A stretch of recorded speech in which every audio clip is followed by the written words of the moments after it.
When two orphans aged out of the system, the only thing they inherited was a worthless plot of land. But what they found in the barn would force them to question everything they thought they knew about their family, their past, and the price of true freedom. If you've ever felt like the world had forgotten you, stick around.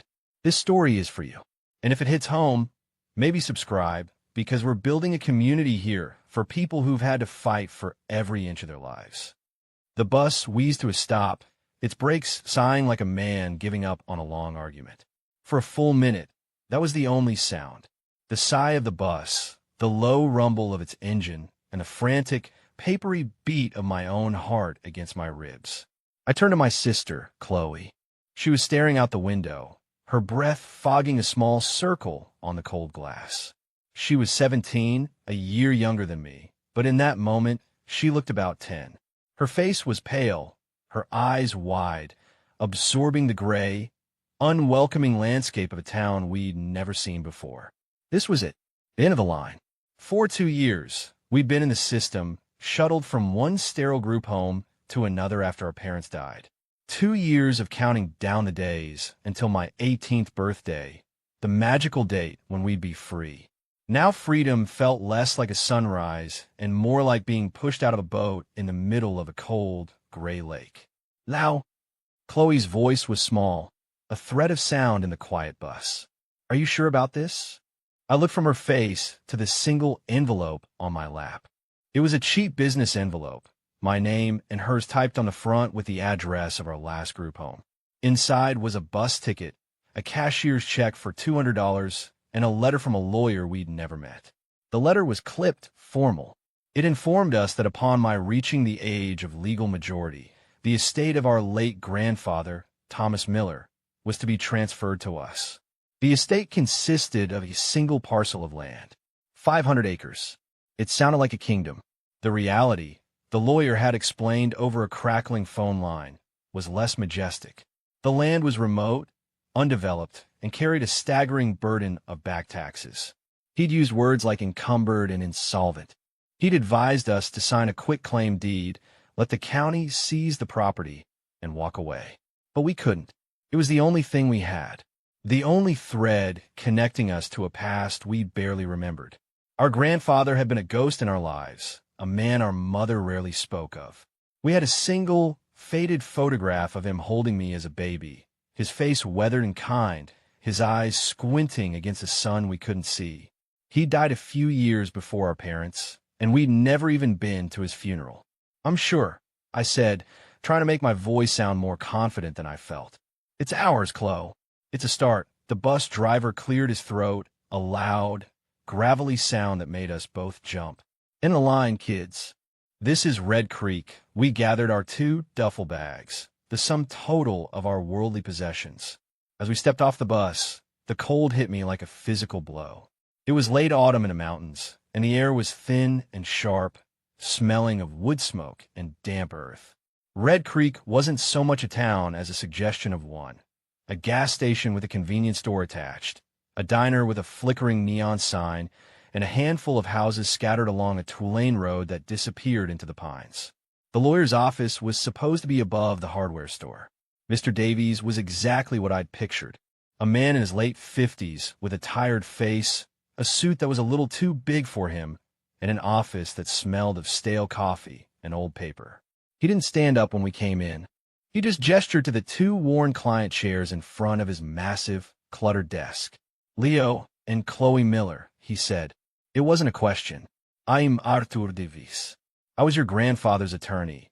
He slid a thick file across the desk. This is the estate.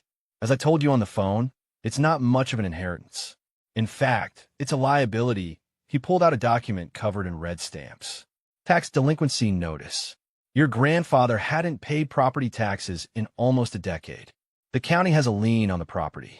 The total amount due, with penalties and interest, is $47,312. I felt the air leave my lungs. $47,000. We had $184 left from the cashier's check after buying snacks on the bus. Chloe's hand found mine under the desk and squeezed, her fingers cold. There's more, Mr. Davies said, his tone flat, as if he were delivering a weather report. A development corporation, Mountain Valley Holdings, has been trying to acquire the land for years. They want it for a ski resort. Your grandfather always refused to sell. They've made a final offer, contingent on the clearing of the tax lien. They'll pay the $47,000 directly to the county, and they'll give you $5,000 for the deed. He pushed another paper towards us. A contract. $5,000. It felt like a fortune and an insult at the same time. So we either take their offer, I said, my voice hoarse, or we lose it all anyway and get nothing. That's the practical reality of it, son, Davies said, not unkindly. It's a tough break. Thomas was a stubborn man. He held on to that land like it was gold, but he let everything else slide. The house is probably uninhabitable. The barn is likely collapsed. It's 500 acres of rock and pine trees on the side of a mountain nobody wants to climb. He leaned back, the old leather of his chair groaning in protest. Look, kids, I'm sorry for your troubles. I am. My advice is to take the deal. $5,000 is a fresh start. You can get an apartment in a real city, find jobs. Put this all behind you. I looked at Chloe. Her eyes were shimmering with unshed tears, her jaw tight. She was thinking the same thing I was. It was our name on that deed. Miller, the last piece of our family we had left. Signing it away felt like signing away our own history, what little of it there was. We want to see it first, Chloe said, her voice surprisingly firm. Mr. Davies blinked, surprised. See it? There's nothing to see. It's 4 miles up a dirt road that's probably washed out. There's no power, no running water. We want to see it, I echoed, finding my own voice. Before we sign anything, he sighed again, a long, drawn-out sound of resignation. He rubbed his tired eyes. All right, it's your right. The property starts about 3 miles north of town. Look for a rusted gate with a faded M on it. The road is on the left. I can't guarantee you'll be able to get a car up there. You might have to walk. He scribbled a crude map on the back of a notepad. Here, Jed at the diner might give you a ride to the turnoff if you buy a meal. He knew your grandfather. He stood then, a sign the meeting was over. Call me when you've made a decision. The offer from Mountain Valley expires in 72 hours. We walked out his office and into the biting wind, the papers clutched in my hand. The weight of it all felt immense, a physical pressure on my chest. $47,000 in debt, a $5,000 escape hatch, and 500 acres of forgotten land waiting for us at the end of a washed-out road. Jed at the diner was a big man with a kind face and a greasy apron. When we told him who we were, his eyes softened. Tommy Miller's grandkids? Lord have mercy. I heard you kids were away, he didn't press. He just poured us 2 big cups of coffee and served us plates of hash browns and eggs that tasted like the best food I'd ever had. He told us a little about our grandfather, that he was quiet, kept to himself, that he'd been a logger in his youth, but had mostly just worked the land, fixing fences, hunting. He loved that mountain, Jed said, wiping the counter with a damp rag. Said it was the only honest thing in the world. Wouldn't sell a single acre of it. Not for anything. He agreed to give us a ride. His old pickup truck rattled and groaned, the heater blasting lukewarm, dusty air into the cab. We drove out of the small cluster of buildings and into the deep woods. The paved road turned to gravel, then to dirt. The trees crowded in, tall and silent, their branches bare against the white sky. This is it, Jed said, pulling over next to a pair of sagging, rusted gates. A metalum, almost completely obscured by rust and vines, hung crookedly from one of them. Beyond the gate, a dirt track, more of a trail than a road, snaked up into the woods and disappeared. It was covered in fallen leaves and looked like it hadn't been driven on in years. You sure about this, kids? Jed asked, his brow furrowed with concern. It's going to be dark in a few hours. And cold, we're sure, I said. We just have to see it. He nodded slowly, accepting it. All right, you get into trouble, you walk back to the main road. Someone will come by eventually. Or come back to the diner. I'll help you out. We thanked him, grabbed our duffel bags, and watched as his truck kicked up a cloud of dust and disappeared back toward town. And then we were alone. The silence was absolute.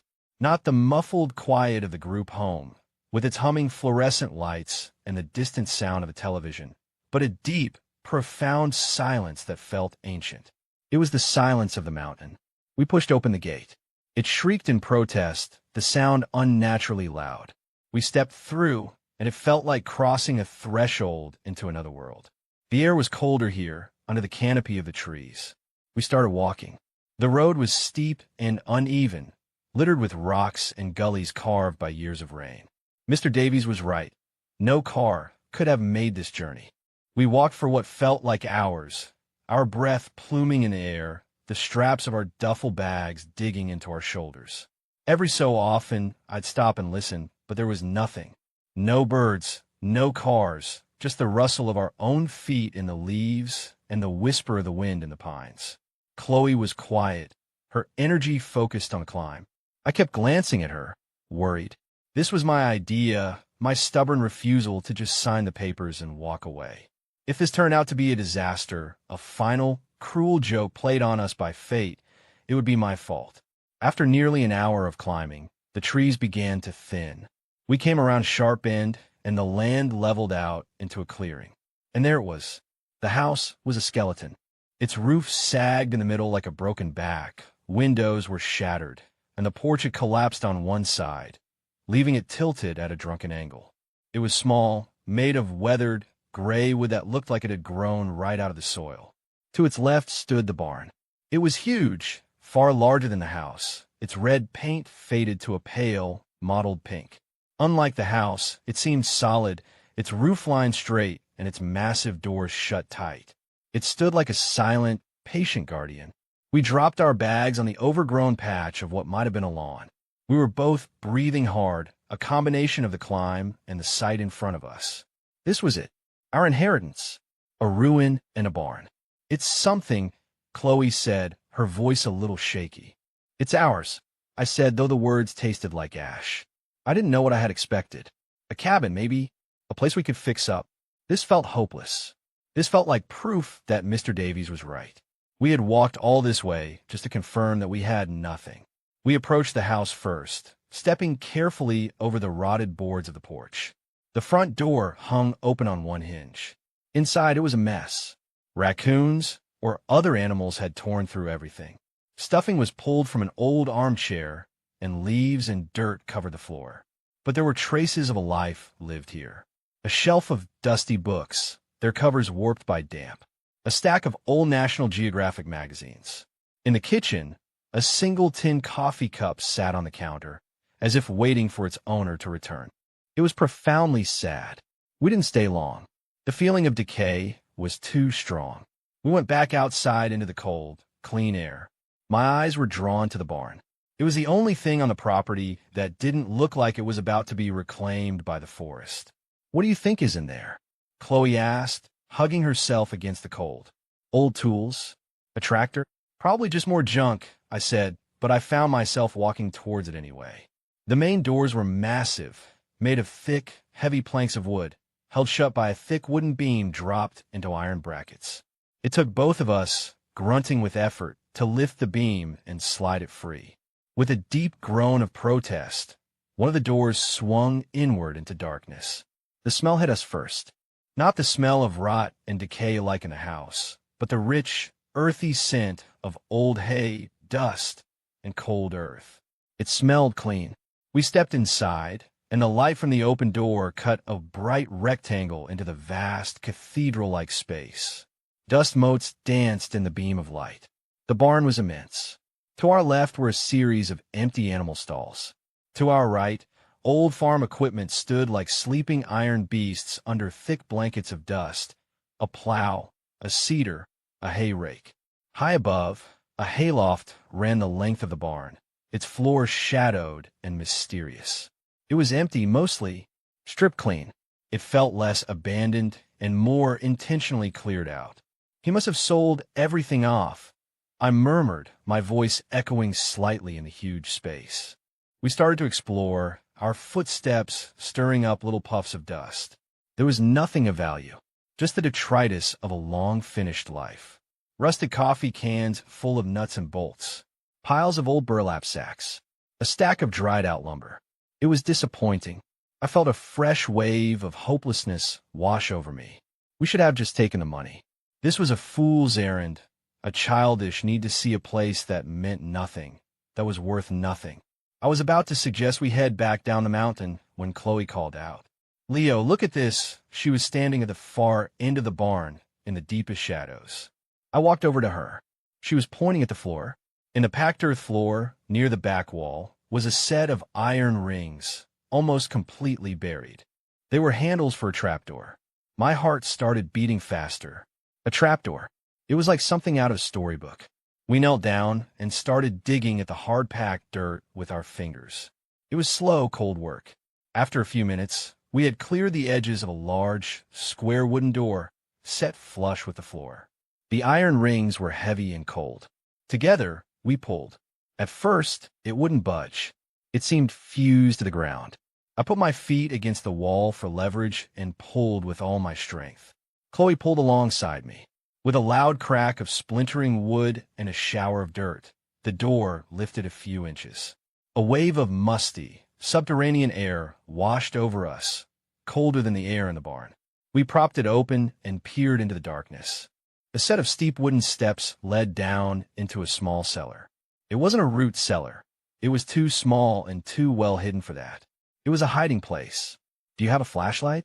I asked. Chloe fumbled in her bag and produced a small keychain light. Its beam was weak, but it was enough. I took a deep breath and started down the steps, the wood creaking ominously under my weight. Chloe followed close behind. The cellar was tiny, no bigger than a closet, with stone walls and a dirt floor. And in the center of the floor sat a single object, a dark green, metal footlocker, the kind soldiers use. It was locked with a heavy padlock. "No way," Chloe whispered, her voice filled with awe. My mind was racing. Why would our grandfather, a simple farmer, have a hidden cellar with a locked footlocker? What could possibly be inside? "We have to open it," I said. We looked around the barn for something to break the lock. I found a heavy crowbar leaning against one of the stalls. It felt impossibly heavy in my hands. Back down in the cellar, I wedged the end of the crowbar into the shackle of the padlock and put all my weight on it. The metal groaned. I pushed harder, my muscles straining. With a sharp, deafening crack, the lock snapped. The sound echoed in the small space. For a moment, we just stared at the broken lock, our breathing loud and ragged. My hands were shaking. I lifted the lid of the footlocker. It opened with a soft metallic sigh. Inside, nestled on a bed of what looked like old, yellowed wool blankets, were two things. The first was a stack of rectangular, paper-wrapped bundles. I picked one up. It was heavy, dense. I tore a corner of the brown paper wrapping. My breath caught in my throat. It was cash. Stacks of $100 bills, held together with rubber bands. I pulled out another bundle, and another. They were all the same. There were at least a dozen of them. It was an impossible amount of money. "Leo," Chloe breathed. "How much?" "I don't know," I whispered, my mind reeling. It had to be more than enough to pay the taxes. Far more. But beneath the bundles of cash was something else. A large, sealed manila envelope with our names written on it in a shaky but elegant cursive script. "Leo and Chloe." I lifted the envelope out. It was thick, heavy with paper. My fingers trembled as I broke the brittle wax seal. Inside was a stack of letters, 20 or 30 of them, written on thin, almost translucent paper. At the top of the first page was a date from 15 years ago. The letter began, "My dearest grandchildren." I sat down on the cold dirt floor of the hidden cellar, the money forgotten, and began to read my grandfather's words aloud, my voice shaking in the enclosed space. "My dearest grandchildren, if you are reading this, then it means I am gone, and it means you have come back. It means you were stubborn enough, or hopeful enough, to ignore the advice you were surely given to walk away from this place. That stubbornness, that hope, that is from me. I am proud of you for it already." I had to stop and take a breath. Chloe sat down next to me, her arm pressed against mine, a silent pillar of support. I continued, "I know you have questions. I know you probably hate me. I know you believe I abandoned you, and your mother before you. The story you were told is that I was a drunk, a failure who drove his only daughter away and wanted nothing to do with his grandchildren. That is the story I needed everyone to believe. It was a lie, a necessary painful lie to keep you safe, the letter went on to explain. He hadn't been a logger his whole life. For a time, desperate for money after my grandmother died, he had gotten involved with some very dangerous men. He worked as a transporter for a criminal enterprise, moving illicit goods through the mountains he knew so well. He thought it was a one-time job, a way to get ahead. But once you were in, you were never truly out. He made good money, but it came at a terrible cost. He was owned by them. When my mother announced she was pregnant with me, he knew he had to get out. He couldn't raise a family in that shadow. He tried to break away, but they wouldn't let him. They threatened him. They threatened my mother. The only way to protect her, I read, my voice cracking, was to push her away. I had to make her hate me. I staged fights. I pretended to drink. I became the monster she needed to run from. It was the hardest thing I have ever done, watching my own daughter look at me with fear and disgust. But it worked. She left. She took you, and later your sister, and she built a life far away from me, and far away from them. A safe life. That was all I ever wanted for her. Tears were streaming down Chloe's face now, silent and steady. I felt a hollow ache in my chest, a space that had been filled with a dull resentment for a man I never knew, now carved out by sudden, shocking grief. He hadn't abandoned us. He had protected us. The letters continued, a chronicle of a lonely life lived in self-imposed exile. He had followed our lives from a distance, getting updates from a trusted friend in our hometown. He knew about our parents' car accident. He wrote about his helplessness, his rage at the universe, his desperate desire to come and get us. But I couldn't, he wrote. The men I worked for, their reach is long. Their memories are longer. If they ever knew I had grandchildren, they would see you as leverage, a way to get to me or to what I know. Putting you in the state's care, as anonymous orphans, was the cruelest and safest thing I could do. It broke my heart every single day. I chose your safety over my own comfort. I hope, one day, you can forgive me for that choice. The money in the box was the money he had earned from that life. He had never spent a dime of it on himself. He had lived like a pauper, saving it all. For us. There is $150,000 in this box, the final letter read. It is dirty money, and I'm ashamed of how I earned it. But I have cleaned it with my regret. Use it to pay the taxes. Use it to fix the house. Use it to build a life here, on this mountain that is the only clean thing I have ever known. The land is not just rock and pine. It is your sanctuary. It is your fortress. No one can touch you here. The development company, Mountain Valley Holdings, is a front for the same people I worked for. They don't want the land for a ski resort. They believe I hid something else here for them, something far more valuable than cash. Evidence. Records of their operations. They've been trying to get this land for years to dig it up and find it. Do not sell it to them. Whatever you do, do not let them have this mountain. He went on to explain where the evidence was hidden. Not on the property, but in a safe deposit box in a bank 2 towns over. The key was taped to the bottom of the footlocker. Take the evidence to the authorities, he wrote. It will be enough to dismantle their entire operation. It will make you enemies, but it will also make you free. Truly free. The choice is yours. You can take the money and disappear. I would not blame you. Or you can stay, and you can fight. You can claim the life they stole from our family. You can make this place your home. Whatever you choose, know that I loved you. I have loved you every moment of every day. Your loving grandfather, Thomas. I finished reading, and the silence in the cellar was thick with the weight of his words. The story of our lives had been a lie. We weren't the abandoned children of a failed family. We were the protected heirs of a man who had sacrificed everything for us. I looked at the bundles of cash, then at Chloe. Her tears had stopped. Her eyes, though red-rimmed, were clear and fierce. The choice he had laid before us wasn't really a choice at all. Not for us. We had spent our whole lives being pushed around by systems, by fate, by circumstance. We had been powerless. Now, for the first time, we had power. The power to fight back. The power to choose. We're staying, Chloe said, her voice ringing with a certainty that matched my own. This is our home. I nodded, a lump in my throat so thick I couldn't speak.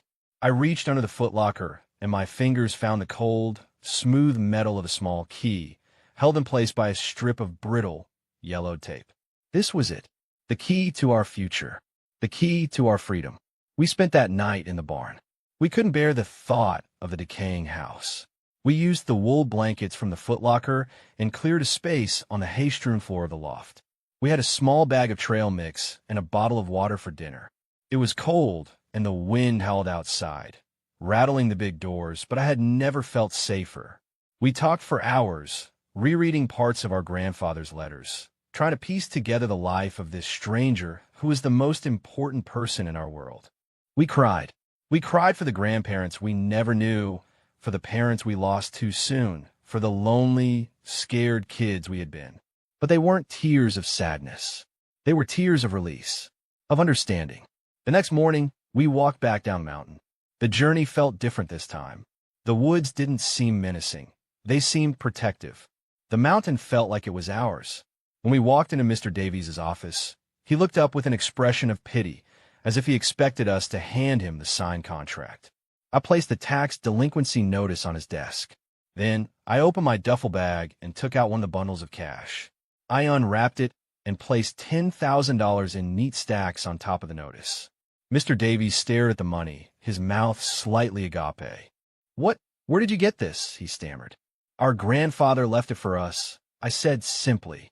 "We'd like to pay the full amount of the back taxes today, and we need you to draw up a formal rejection of the offer from Mountain Valley Holdings." His professional demeanor cracked. He looked from the money to our faces, a dozen questions in his eyes. But he was a good lawyer, and a discreet one. He saw the set of our jaws, the look in our eyes, and he must have decided some questions were better left unasked. He just nodded slowly. "I'll have the cashier's check delivered to the county tax office by noon," he said, his voice regaining its professional tone. "And I'll draft the letter to Mountain Valley immediately. Congratulations, kids. The property is officially yours, free and clear." Walking out his office was the best feeling in the world. We weren't just orphans anymore. We were landowners. We were home. The next few weeks were a blur of activity. We used some of the money to buy an old, reliable pickup truck from used car lot. We bought supplies, tools, lumber, cleaning products, warm clothes. We rented a small, cheap motel room in Red Creek that we used as a base of operations. Every day, we drove up to the property and we worked. We started with the house.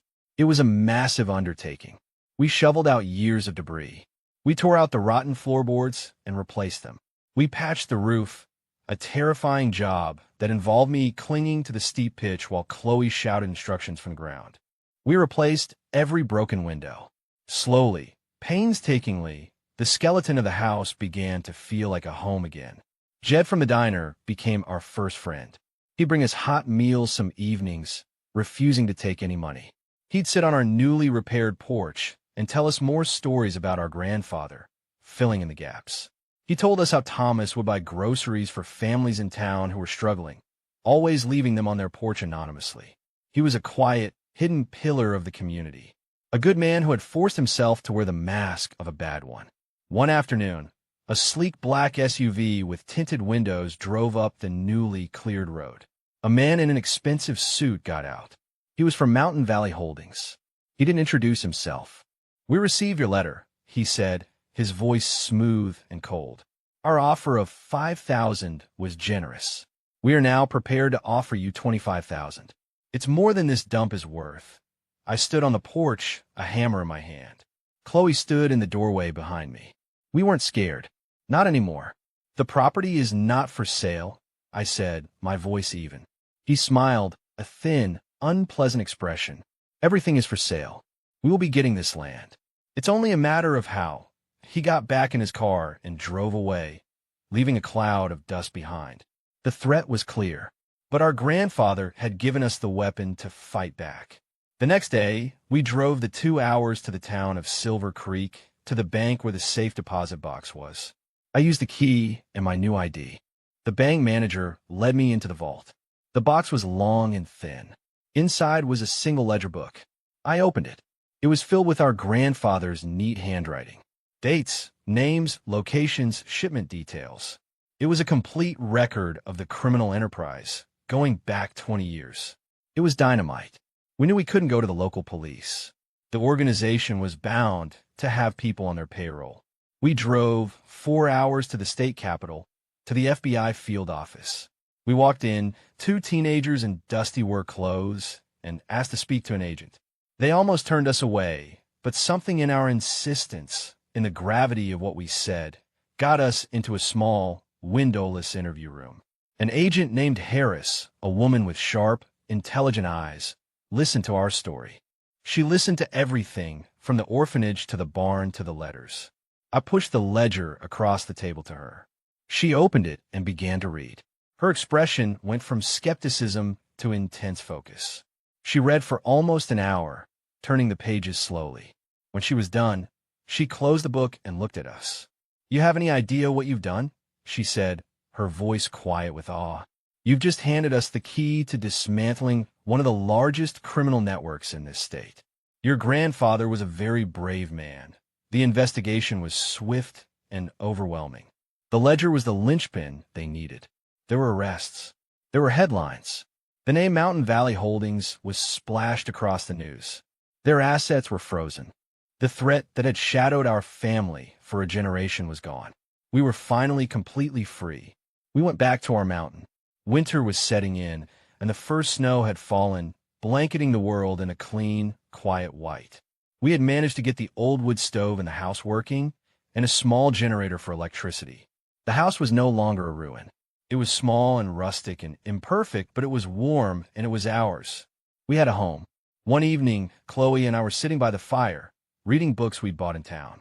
The snow was falling heavily outside, muffling the world in a deep, peaceful silence. "Do you ever miss it?" Chloe asked quietly. "The city? TV? Other people?" I thought about it for a moment. I thought about the noise of the group home, the feeling of being constantly watched but never truly seen. I thought about the anonymity, the feeling of being unmoored, a piece of driftwood in a vast ocean. "No," I said, and I meant it. "I don't. Everything I need is right here." I looked around the small, warm room. At the bookshelves we had built, filled with secondhand paperbacks. At the mismatched mugs on the counter. At my sister, safe and happy, her face illuminated by the firelight. This was more than a house. It was a legacy. It was the final gift from a grandfather who had loved us from afar, who had given us not just a piece of land, but a second chance. A chance to build a life on a foundation of truth and sacrifice. He had given us back our name. He had given us a home.